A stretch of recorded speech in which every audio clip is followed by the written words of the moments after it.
Salut, alors aujourd'hui on va faire un tour de plaine. 3 cultures, blé, orge, colza. Alors voilà la première parcelle. Plutôt très réussie celle-ci. J'avais eu des... Il y a beaucoup de vent, putain c'est chiant. J'avais eu des attaques de limaces là-dedans. Et d'ailleurs la vidéo de la semaine dernière sur les limaces, c'était j'avais commencé ici là. Alors là il a plu toute la nuit donc c'est chiant. C'est pas la peine, je vais pas aller dans les parcelles non plus hein. De toute façon dans celle-ci il n'y a rien à voir surtout. Ce que je t'ai fait voir là quand j'ai rapproché la caméra, c'est comme ça dans tout le champ. Donc c'est très bien, c'est très réussi. On va par contre aller voir, il n'y a que 3 cultures, mais on va aller voir plusieurs parcelles de blé parce qu'il y a quand même 2-3 trucs intéressants à voir suivant les parcelles. Pour celui-là, je vais rester dans la voiture, c'est pas la peine de descendre. Tu peux voir que sur la partie gauche de la caméra, on voit de temps en temps des trous. Alors, c'est pas vraiment des trous, on voit un peu plus le marron. Voilà, on va dire ça comme ça. Je parle pas juste là devant dans la chinte hein. Ça c'est cet endroit là de la chinte est un peu humide à côté des grands arbres là. Il y a une petite zone ici, c'est un peu plus compliqué pour la culture. Non je parle plus loin vers le milieu du champ là-bas, bien après l'ombre hein, de l'arbre. On voit un peu plus le marron que par exemple sur la partie droite. On peut peut-être voir le petit jalon rouge. Ce jalon délimite en fait 2 variétés de blé différentes. Sur la gauche, c'est de la variété Thermidor, variété qui a été certifiée. Je me rappelle plus exactement à combien je l'ai semé en densité. Je m'en rappelle plus du tout. Ceci dit, un big bag de 1 500 000 graines. Ça m'a fait environ 4 hectares. Mais je me rappelle plus. Le reste là-bas, ça a été semé par contre pour le coup bien plus épais, ça a été semé à 400 grains par hectare. Variété Admiration. Fait que là, dans cette partie un peu marron, j'ai sûrement eu un peu plus d'attaques de... Enfin, c'est pas sûrement, c'est le cas, puisque ça a été vu. J'ai eu un peu plus d'attaques de limaces, et comme la densité de semis était bien plus faible, et ça se voit. Et alors que en semant de l'autre côté, là-bas, à 400 grains, et même s'il se perd quelques tiges mangées par les limaces, c'est pas très grave, ça se verra pas si on veut le dire comme ça. À la fin ça se verra pas. C'est pour ça, alors c'est pas que pour ça, mais ça fait partie des raisons pour lesquelles j'avais voulu semer cette année à 400 grains. Je voulais essayer quelque chose. Pour l'instant ça a l'air concluant, donc on verra bien par la suite quoi, ce que je fais. Maintenant on va aller voir une 3e parcelle de blé qui a été semé plus tard et puis je veux juste faire voir qu'à un moment donné ça a été un peu difficile pour le semoir. Tiens, juste au passage, ici c'est là où j'avais une différence de levée parce qu'il y avait une différence de date de semis. Tout simplement parce que la météo m'avait fait arrêter. C'est très précisément juste à droite là du passage de traitement. Il y avait bien 4 ou 5 jours d'écart entre les deux. 4 ou 5 jours qui sont en fait énormes au moment du semis et de la levée. Et pourtant tu vois aujourd'hui ça y est, ça se voit quasiment plus hein. Et la chinte là juste devant au premier plan, elle c'était encore plus que ça parce que ça a été semé encore après. Et aujourd'hui celui qui le sait pas il peut pas voir la différence maintenant. Et on est le 7 décembre aujourd'hui, j'ai oublié de le dire, mais on est le 7 décembre et la vidéo sort le 8. Donc voilà, on est dans la parcelle où ça a été un peu plus compliqué avec le semoir. Donc ça se présente ici. Alors c'est vraiment dans le coin de champ, hein. Tu vois, regarde, moi je suis garé là. Et ouais, le semoir a eu vraiment une difficulté ici dans ce rond là. Ensuite, là-bas, en fait, on voit qu'il y a un trait comme ça. Et puis là, il y a un trait comme ça. Ça, ce sont des rigoles qui ont été faites. C'est papa qui est venu les faire avec le petit tracteur, le Someka.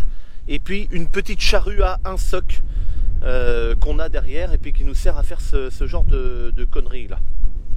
Ce qu'il faudra qu'on fasse par contre, c'est revenir, tu vois, pour... là, au bout de mon doigt, tu vois, il y a un cordon de terre là. Il faudra qu'on revienne, mais avec des bottes parce que là, j'en ai pas. Et puis une pelle, et puis faire un trou entre les deux pour que l'eau circule entre les trous et enfin puisse s'évacuer par la rigole qui est là-bas là. Parce que là, ici, c'est toujours humide ce rond là. Mais tu vois, ça représente pas grand-chose. La parcelle fait, je crois que c'est 5 hectares ici. Je me rappelle plus exactement. Enfin bon, bref. Admettons 5 hectares. Il n'y a vraiment que ce rond là. Faut pas que je fasse le con puis que je m'entoie non plus, mais... Par contre, pourquoi que c'est bouché là, et puis partout là? C'est pas normal ça. C'était pas comme ça pourtant. Et là, bah, tu vois, il y a de l'eau dans le chemin. Alors ça, de l'eau dans le chemin, qu'on fasse des rigoles ou qu'on n'en fasse pas, moi j'ai toujours vu de l'eau dans le chemin là en hiver.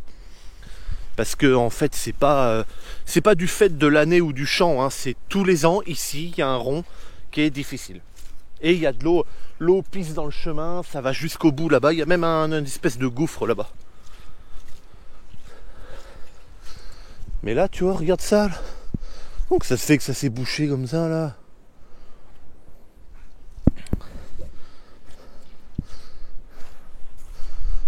Ah oui, là, l'eau là-haut. Elle passe pas là. Bon, faudra y revenir avec une pelle. Et puis défaire tous ces petits bouts de terre là qu'on dû. Ça se trouve c'est de la terre, tu sais, qui était là, puis qui a dégringolé, tu sais, comme c'est pas une vraie rigoleuse, c'est une charrue. Elle a sûrement retourné de la terre qui était un peu compactée, puis hop, qui a reglissé dedans plus tard. Ça se trouve c'est ça. Bon, sinon le reste du champ, on voit peut-être pas très bien, c'est à contre-jour. Je sais pas si je peux mettre ma main comme ça, donc c'est n'importe quoi ce que je fais. Mais le reste du champ, lui, après, ça va. C'est là, en fait. Et encore, même là où c'est très humide, pourtant, tu vois, le blé, il arrive à s'en sortir un peu quand même. Hein. Si la pluviométrie redevient normale, là, le blé, il s'en sortira. Il y aura du blé au moment de la moisson. Hein.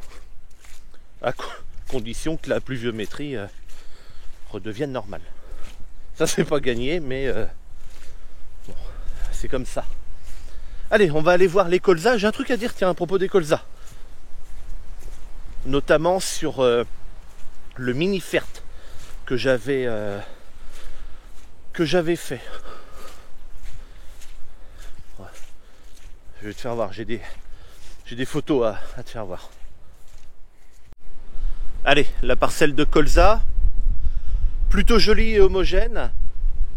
Partout où on regarde, on voit à peu près la même chose, donc ça c'est cool. Ils sont très beaux, très peu de feuilles jaunes, donc également aussi assez peu de fin d'azote. Alors ça commence quand même, hein. Merde, il m'a dit bonjour et j'ai pas fait attention qui c'était. Bon, tant pis. Merde, bah, du coup ça m'a coupé, je sais plus ce que je voulais dire moi. Oui, si, ça commence à avoir un peu de fin d'azote, mais ce que je veux dire, c'est que ça a commencé bien plus tard, puisque j'ai eu le droit de fertiliser selon les nouvelles règles en vigueur. Alors tout n'est pas parfait, hein, même si ça paraît très beau comme ça quand on regarde la parcelle. Au fond, là-bas, on peut voir peut-être des taches un peu plus claires. En fait, là-bas où c'est un peu plus clair, c'est pas que c'est plus clair, c'est surtout qu'il y a des... Alors attends, c'est des Russes, alors comment on dit maintenant? Des ravenelles. Et elles sont en fleurs jaunes. Ravenelle ou sanve, cette espèce de plante là toujours qui fleurit jaune. C'est la même chose, hein, les deux plantes là. Il y en a une qui fleurit jaune, puis l'autre je sais plus comment là. Et donc je sais plus ce que je disais. Oui, il faut que je m'occupe de ça. C'est toujours pas fait parce que je peux pas le faire. C'est pour ça que c'est pas fait, sinon ce serait déjà fait. mais il faut attendre qu'il y ait un peu de froid pour que le colza se protège lui-même et que le froid affaiblisse un peu la mauvaise plante. Et après je pourrais le faire, mais là pour l'instant c'est pas encore le cas. J'ai également du raiggras dans ma parcelle. Là on peut voir par exemple ici, tu vois, il manque 1 ou 2 pieds de colza, ce qui fait qu'on voit vachement mieux le raiggras. Ceci dit, tu vois, il a vraiment des feuilles pas très belles, le raiggras, il est assez pâle, il a plein de feuilles jaunes. Lui, s'il est comme ça, c'est parce que je l'ai traité, hein. Il y a eu du kerb de fait dedans. Le kerb, c'est un produit, hein, pour ceux qui ne savent pas, c'est un produit qui sert à traiter le raiggras d'une manière racinaire. Et puis voilà.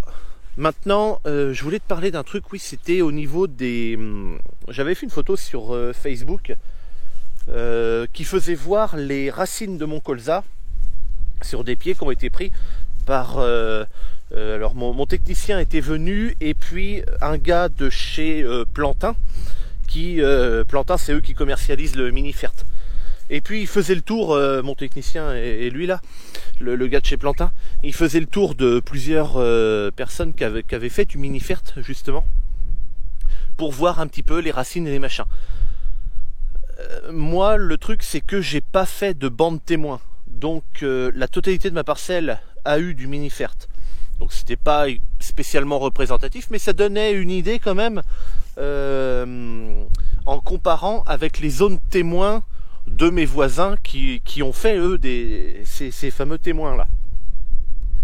Et j'avais mis la photo sur Facebook et Instagram.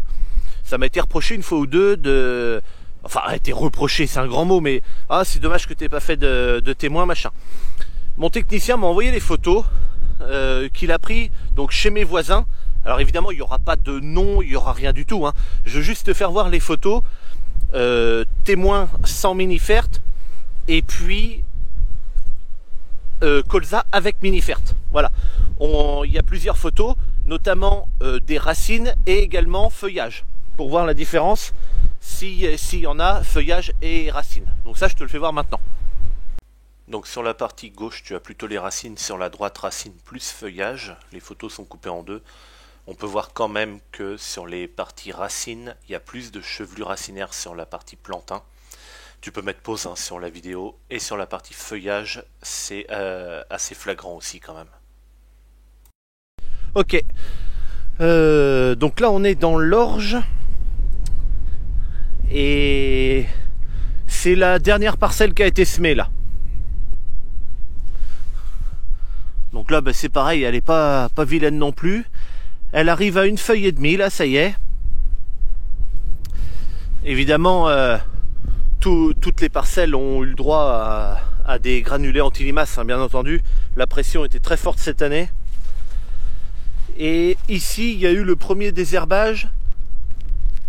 Ah, il commence à pleuvoir, c'est bien ce que je me disais. Il y a eu le premier désherbage, mais pas encore le deuxième. La parcelle de blé que je t'ai fait voir, où c'était un peu difficile, là.